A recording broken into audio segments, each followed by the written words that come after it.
Sejam todos bem-vindos.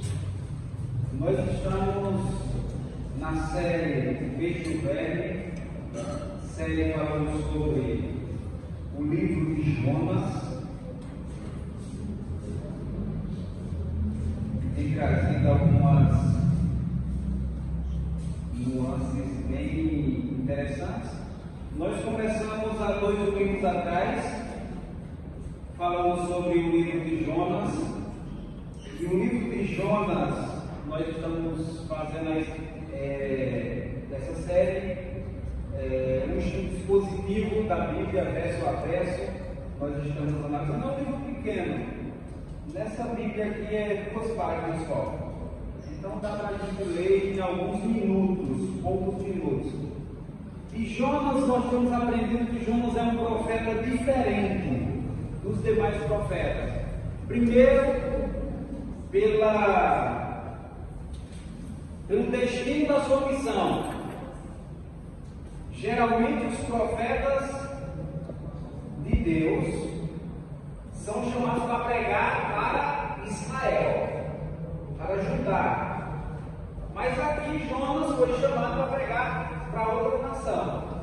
Todas as vezes que Deus levantou os profetas, na maioria das vezes, é para pregar para o povo de Deus. E basicamente algumas exceções, 2 ou 3 exceções, Deus envia profeta para um povo que não é o povo de Deus. Se você vai entender, Deus envia para falar ao mundo, ao povo do mundo. Nós vimos no capítulo 1 que Deus chama Jonas, Jonas disse: eu não vou. Na verdade, Jonas nem responde, Jonas foge. E na tentativa de fugir de Deus, ele vai para o barco, vai para o porão, depois vai para o fundo do mar. O peixe engole Jonas, e nós vimos semana passada a oração de Jonas, que é um negócio interessante, a oração de Jonas. A gente pensa que é uma oração de invocação, de clamor, de perdão, quando na realidade é uma oração de automerecimento. Jonas não está focado na missão. Uma oração totalmente errada. Mas Deus ouviu. Deus, através da narrativa, Deus faz o grande peixe vomitar Jonas na terra. E depois de vomitar Jonas na terra, o grande peixe, Deus, ele dá novamente a ordem a Jonas. Porque nós aprendemos que Deus é o Deus da segunda chance. Todo o processo da vida de Jonas é um processo negativo. Ele não quer fazer a vontade de Deus, ele foge de Deus, é engolido, é vomitado. E Deus dá outra chance a Jonas. Quando Deus aparece a Jonas, nós vamos ler o capítulo 3 hoje, você pode já ler sua Bíblia, e um trecho do capítulo 4. Quando Deus aparece a Jonas, Deus dá a mesma ordem a Jonas. Quando a gente estuda não só a história de Jonas, como Deus profetas, a gente percebe que é assim: Deus chama o profeta e o profeta tem que ir. Não tem liberdade. É como se o profeta não tivesse muita liberdade. Mas quando você estuda o dom profeta, você vai ver que não é que Deus diz tem que ser assim pronto, é porque ele tem um chamado, Deus disse: o chamado tem que ser dessa forma. Deus não admite no chamado profético que seja feito da forma do homem, que o homem quer, mas da forma que Deus ordena que seja. E Deus ordenou a Jonas, não era para ir para Israel. Jonas queria ir para o tempo, Deus vai para Nínive. É lá que está precisando. É lá que tem pessoas precisando. Então já abra a sua Bíblia. A gente vai lendo alguns versos e comentando. Jonas capítulo 3. Quando passar o primeiro slide, eu esqueci o meu passador hoje, quando passar, pronto, deixa aí.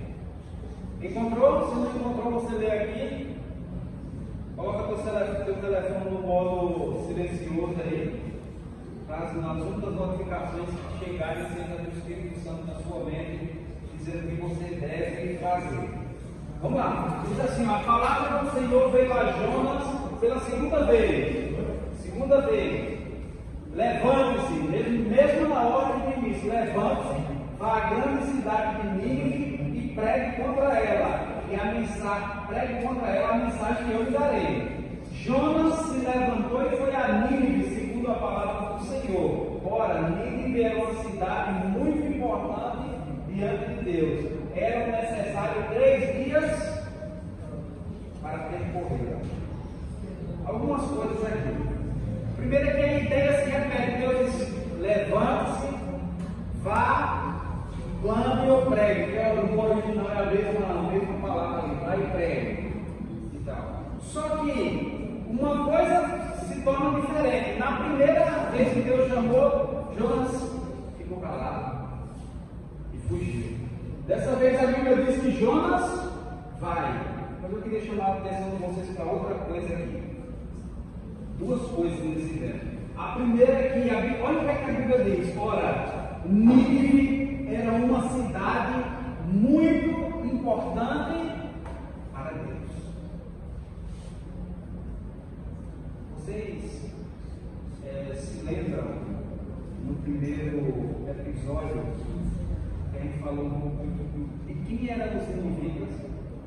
O Assírio, um dos principais inimigos do povo de Israel, juntamente com o Egito.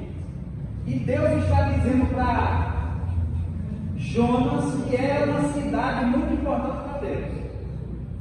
No finalzinho do sermão eu volto para essa ideia dessa cidade muito importante para Deus, que é em hebraico, que é bonita quando ele fala essa parte aí, que é Dolab e Elohim, uma cidade importante para Deus. Deus estava interessado naquela cidade. A cidade era ruim. A cidade só tinha gente ruim. Por isso que Jonas não quis ir. E agora, Deus está dizendo, é importante para mim. Isso dá um vislumbre para a gente, porque a gente costuma categorizar cidades, pessoas, grupos, e a gente olha para determinado grupo e diz: isso aí não serve para Deus, não é assim? A gente olha para alguma pessoa e diz: esse aí, a gente tem um termo que a gente usava muito lá na nossa. Esse aí é peixe de couro. Mas Deus está dizendo que Nínive é uma cidade importante para ele. E por algum motivo, o narrador disse que eram necessários 3 dias para percorrer a cidade. 3 dias. A extensão da cidade de Nínive, em extensão, era mais ou menos 1,5 km. Mas o narrador disse que era necessário 3 dias para percorrer. E aqui surgem algumas alternativas de por que o narrador colocou, dizendo que era 3 dias para percorrer. Alguns teólogos dizem que foi falado aqui que eram 3 dias para percorrê-la, porque Jonas, o autor está falando aqui não da cidade específica, mas da grande Nínive. Algumas cidades ficavam ao redor e fazia parte ali do mesmo povoado. Então, alguns dizem que levou 3 dias, ia levar 3 dias porque eles estavam contando essa cidade, algumas ficavam a 12 quilômetros de distância, e por isso 3 dias. Outros dizem que 3 dias é apenas um paralelo que o autor está colocando aqui, para fazer um paralelo com os 3 dias que Jonas ficou dentro da barriga do grande peixe. Mas, sendo uma ou outra, o mais importante do verso é que aquela cidade era importante para Deus. Vamos ler o resto dos versos para a gente entender. Pode passar? Continua dizendo: Jonas começou a percorrer a cidade durante um dia e pregava. Viu que é estranha a ideia de que era 3 dias para percorrer, mas Jonas percorreu em um dia só. A caminho de um dia, e pregava, quer dizer, olha o sermão, presta atenção no sermão de Jonas. Ainda 40 dias e Nínive será? Essa palavra é de quem? De Deus. Porque Deus diz: Jonas, você vai pregar o que eu lhe disser. Então Deus disse a Jonas: até 40 dias essa cidade será destruída. Esse é o sermão. Então Jonas passa em toda a cidade, dizendo: daqui a 40 dias essa cidade será destruída, daqui a 40 dias essa cidade será destruída. Esse sermão não tem mais nada além disso. Não tinha chamado ao arrependimento, não tinha chamado à reconciliação. A mensagem era: ainda 40 dias e Nínive será destruída. Como eu disse a vocês, o livro de Jonas, da história de Jonas, é bem interessante, porque a mensagem bem curtinha, em um dia, aí a Bíblia continua dizendo: os ninivitas fizeram o quê? Creram em Deus. Você tem noção do que o verso está dizendo aqui? Daqui a pouco eu dou um contexto para você entender. Proclamaram um jejum e vestiram roupa feita de panos de saco, desde o maior. Mensagem curta, olha a reação do povo. Eles creram no Senhor.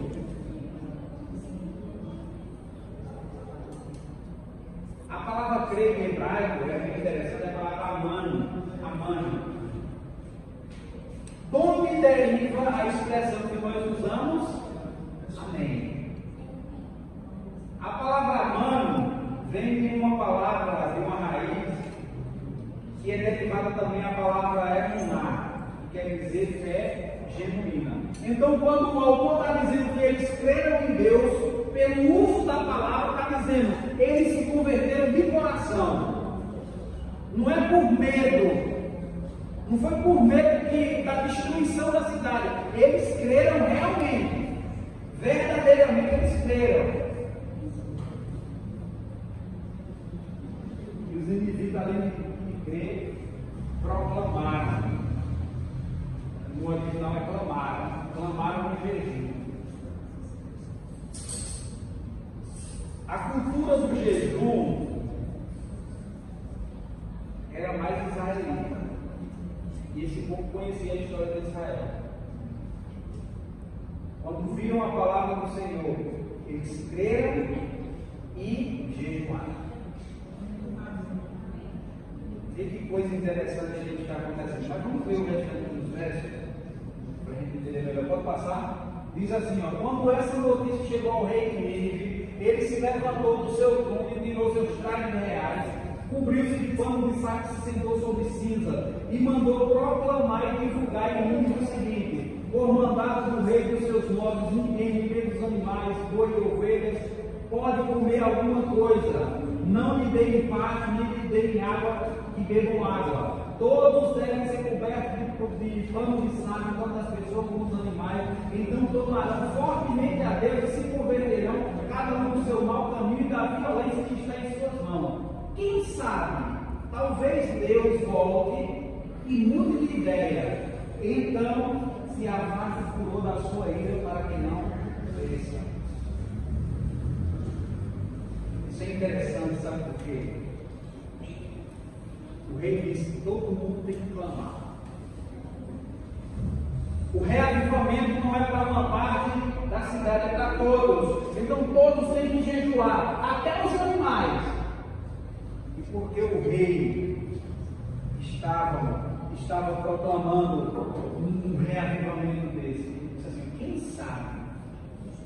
sabe Deus mude de ideia, quem sabe Deus em outra versão, quem sabe Deus se arrependa do que ele falou e se afaste o furor da sua ira para que não pereçamos.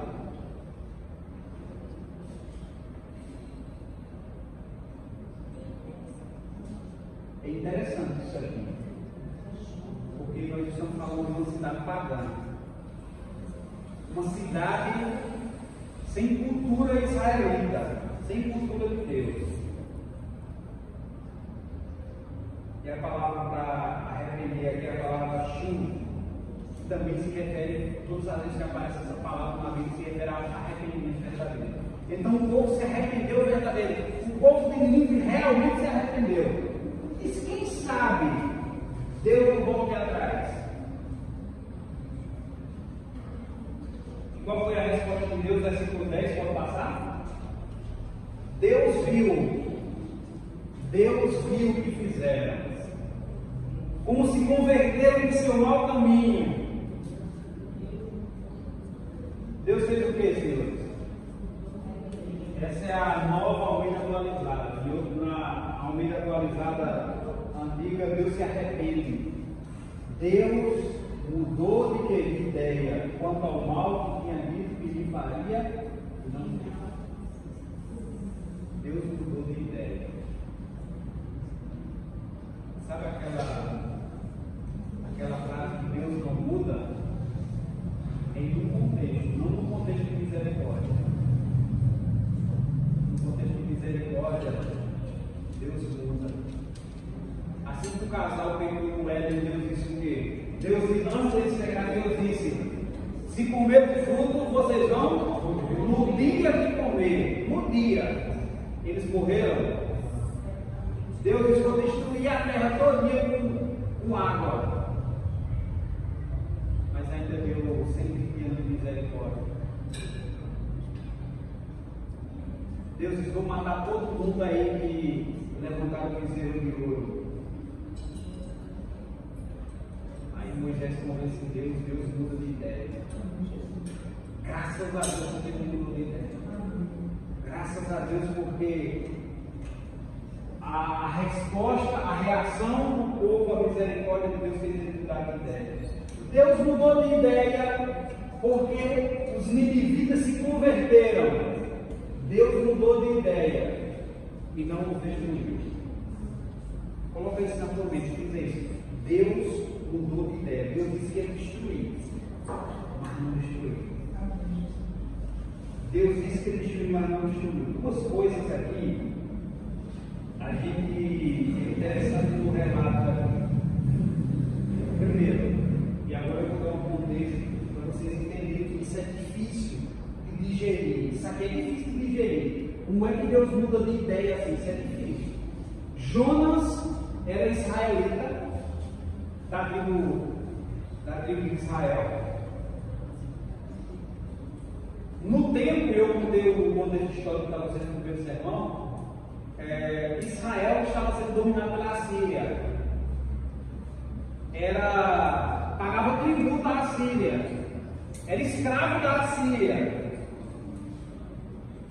Aí Deus, veja o que Deus faz. Deus pega um profeta de uma nação escravizada e manda para a nação opressora para pregar contra ela. Vocês estão entendendo que o que Deus está fazendo aqui é algo surreal. Então Jonas está indo pregar para uma cidade opressora.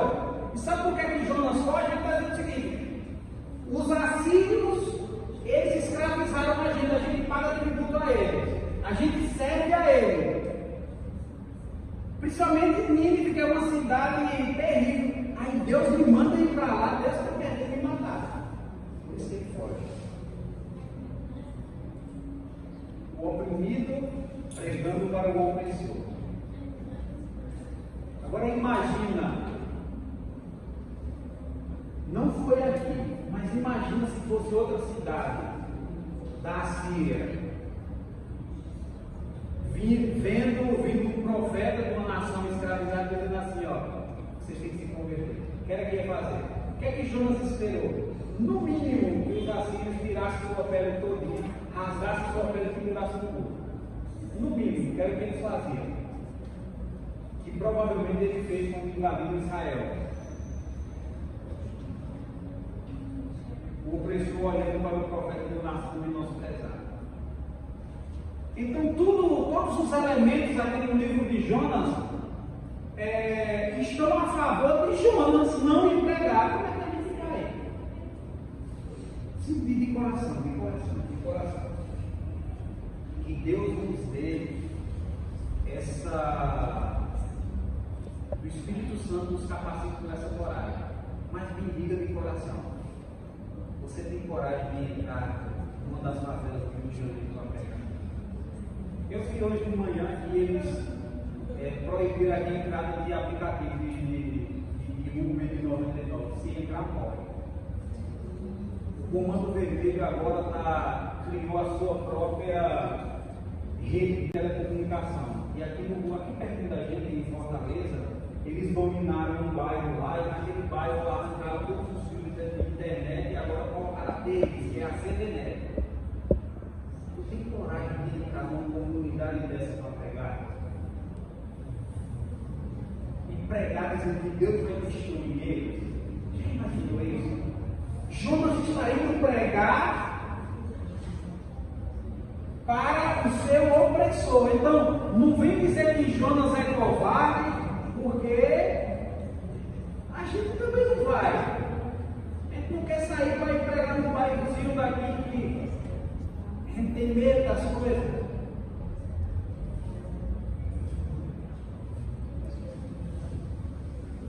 Queridos,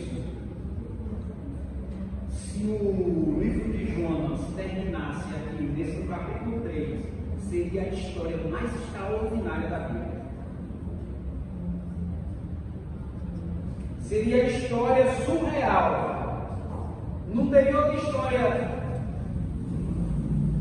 do tamanho dessa. Sabe por quê? Jeremias pregou vários sermões fortes. Jeremias passou a vida toda pregando para o povo de Deus, para ajudar. Deus pediu para Neemias atuar. Se você já leu o livro de Jeremias, você sabe o que foi que Deus fez Jeremias fazer para tentar mostrar ao povo? Cozinhar no meio de fezes, dormir determinado tempo de um lado, aí depois dormir determinado tempo do outro lado. Então Deus pregou, Deus fez através de teatro, através de Jeremias, e não teve aceitação. Jonas pregou um sermão de 5 segundos, e uma cidade monstruosa dessa, 120 mil habitantes, se converte. Que poder é esse? E só para você entender, é um profeta que desobedeceu a Deus até o último momento. Que Deus falava, ele ficava calado. O livro de terminasse aqui, é uma história maravilhosa, mas não termina. Eu queria ler os 5 primeiros versículos do capítulo 4 para a gente encerrar. Diz assim, pode passar? Capítulo 4, versículo de 1 a 5, mas Jonas fica no pronto. Presta atenção, isso é sério. Isso aqui a gente precisa refletir isso aqui. Jonas ficou profundamente descontente com isso. Com isso o quê? Que Deus se arrependeu e destruiu os inimigos. E se enfureceu-se. Aí Jonas vai orar ao Senhor. Olha a oração de Jonas. Senhor, não foi isso que eu te disse quando ainda estava em casa? Foi por isso que eu apressei em fugir para Tarsis. Eu sabia que tu és Deus misericordioso e compassivo e muito paciente e cheio de amor e que promete castigar, mas depois se arrepende.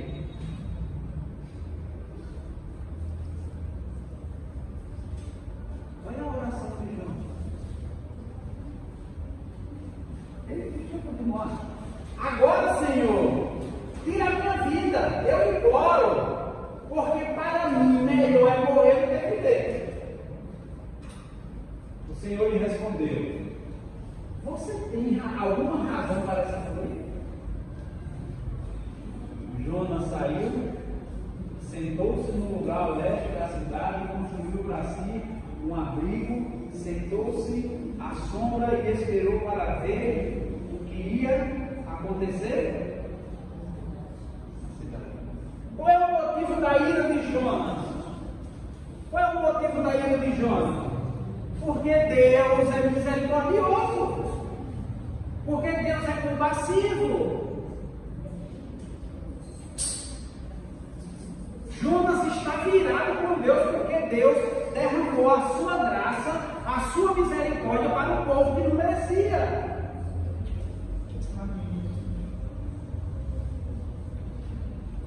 E é hilário o que Jonas fala aqui, o que ele diz aqui. Eu sabia que tu és Deus misericordioso e compassivo, muito paciente, cheio de amor e que promete castigar que se arrepende.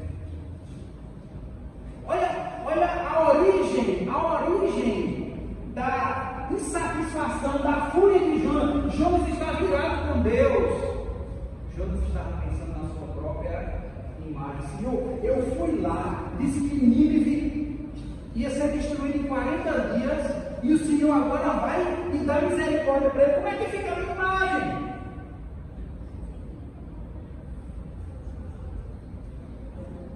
A gente é muito preocupado com a nossa imagem, né?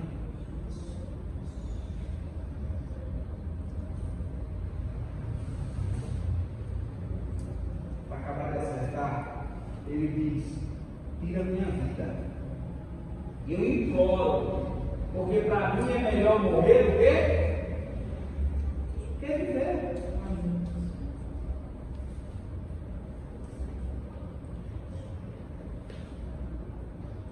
Que oração estranha. Você já orou desse jeito? A gente não ora, mas a gente age dessa forma. Jonas estava dizendo: Senhor, não aguento a tua misericórdia. Como o Senhor pode ser tão bonzinho com essas pessoas? São assassinos, são cruéis, são violentos. Se você estudar arqueologia e a história dele, você vai ver que os povos mais cruéis que já existiram na história foram os assírios. Mas como é que Deus pode dar misericórdia a um povo desse? Vai perdoar essa cidade toda? São assassinos irreverentes. Olha o tipo de religião dele, olha os deuses dele, olha o tipo de roupa que eles usam. Jonas ficou irado. Aí Deus pergunta: você tem alguma razão para essa fúria? E esse trecho aqui me lembra de outra coisa. Porque a palavra para ira aqui é a palavra hará, que é a mesma palavra usada lá em Caim. Você lembra que Deus pergunta para Caim? Quando ele mata seu irmão? Você lembra da história de Caim? Isso remete diretamente à história de Caim. Porque são apresentadas ofertas, Deus aceita uma, não aceita outra. E Caim fica irado. Aí Deus disse: Caim, essa sua ira tem cabimento, sua ira? É o mesmo que você está dizendo para a gente. Tem cabimento a sua ira?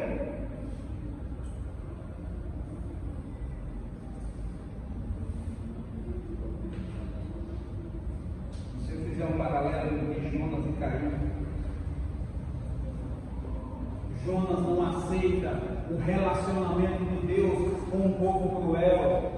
Caim não aceitava o relacionamento de Deus com o seu irmão, porque aceitou a oferta dele, não a minha, porque está dando misericórdia a eles que não prestam nem. Nas duas histórias nós somos gratos, porque Deus salva Jonas do fundo do mar. Deus salvou Jonas 2 vezes, de morrer afogado, de ser morto no ventre do peixe. Mas ele não vê a misericórdia de Deus para os outros. É como se Jonas estivesse dizendo: eu não aceito a tua misericórdia para eles. Mata eles, Senhor. Lembra de Pedro e os discípulos, quando viram que a cidade não aceitaram ele? Derrama fogo do céu. Nós somos assim.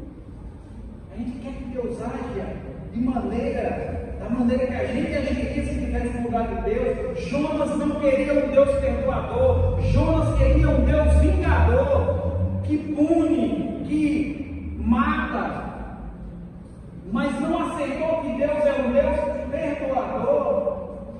Olha o tipo de Deus que nós queremos.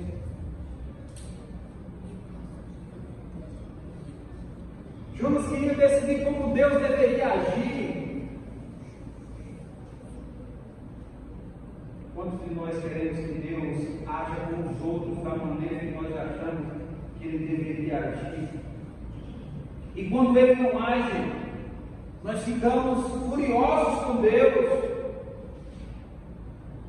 Aí uns preferem matar, fazendo uma aplicação de Caim, má reputação. Outros preferem morrer. aceita a misericórdia de Deus na vida dos outros, a gente pode tomar duas atitudes. A gente pode ser como Caim e começar agora a matar o objeto que tem um relacionamento com Deus. A gente mata a imagem, reputação, grupos, pessoas. E tem outros que são um pouco Jonas. Não aceita a misericórdia de Deus e diz assim: eu não aceito que o Senhor faça isso, não, vou sair da igreja. Não existe isso. Como é que o Senhor pode fazer isso?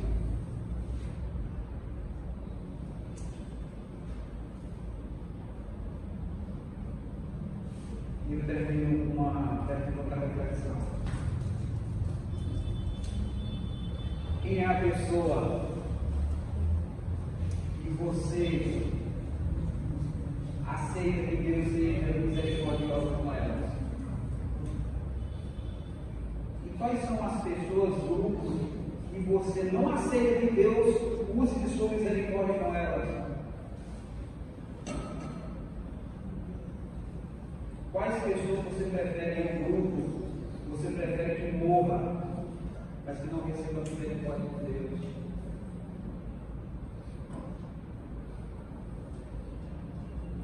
Semana que vem, no último trecho do livro de Jonas, vai ser uma imagem bem intensa de Jonas e Deus. E Deus, como sempre o faz de maneira sábia, vai mostrar através da moreira e o velho uma lição a Jonas. Jonas talvez não aprendeu a lição da baleia. Deus vai mostrar a lição do velho. Por isso o título da nossa série é o peixe. Eu falei baleia, né? Não sei se é baleia, peixe. A graça de Deus é a única razão de nós estarmos aqui. Por mais que você seja bonzinho, bonzinha, faça a coisa correta, nós não merecemos a graça de Deus. Nós não merecemos a misericórdia de Deus. Se nós estamos aqui, se nós temos a oportunidade de servir a Deus nessa igreja, é porque Ele derramou a sua misericórdia conosco.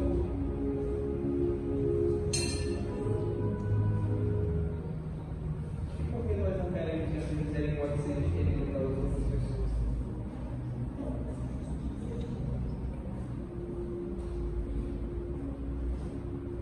Você cantava uma música. Agora eu queria convidar a Larissa a cantar. Vai falar dessa graça que Deus derrama sobre todos e sobre nós. Que você reflita na graça e na misericórdia de Deus. Essa é minha história de dor, morri pra esse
Santo Deus.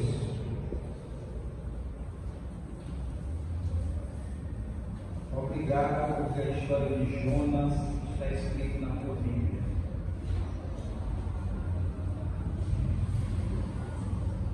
Talvez não percebemos quando lemos esse livro antes.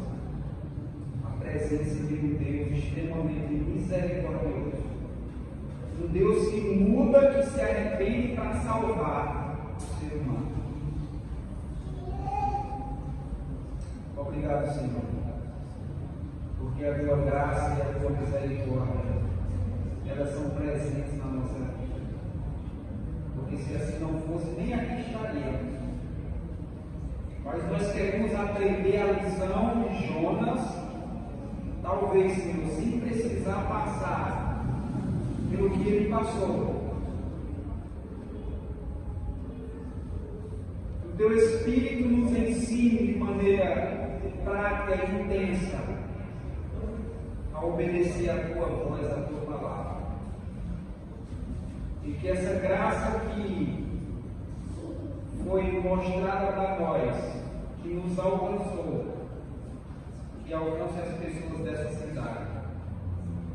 Tem bairros, Senhor, aqui nessa cidade que a gente não tem coragem de ir, porque a gente acha que não tem jeito mais, está tudo perdido. Mas que o teu Espírito insista no nosso coração, assim como o Senhor fez com Jonas, que a tua misericórdia pode salvar muita gente ainda nesse lugar. E se possível, Senhor, usa-nos, abre a nossa mente para aceitar o teu chamado e usa-nos, em nome de Jesus.